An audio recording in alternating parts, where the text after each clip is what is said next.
অনেক আগে একবার এক পরিচিত লোকের জানাজা পড়ে বাড়ি ফিরছিলাম। জানাজা হয়েছিল আসর ওয়াক্তের পরে। বাড়ি ফিরতে ফিরতে প্রায় সন্ধ্যা হয়ে যাচ্ছিল। তাই শর্টকাট রাস্তা নিলাম তাড়াতাড়ি বাড়ি পৌঁছানোর জন্য।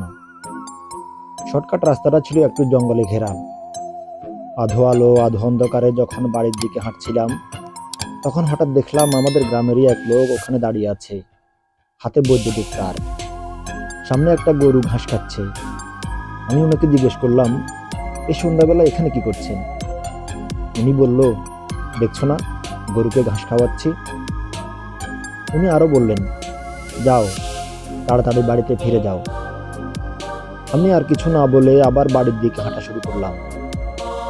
উনি আবার পিছন থেকে ডাক দিয়ে বললেন, এই শোনো, বাড়িতে গিয়ে কিছু মনে পড়লে কাউকে কিছু বলবে না, নিজের মনে মনে রাখবে।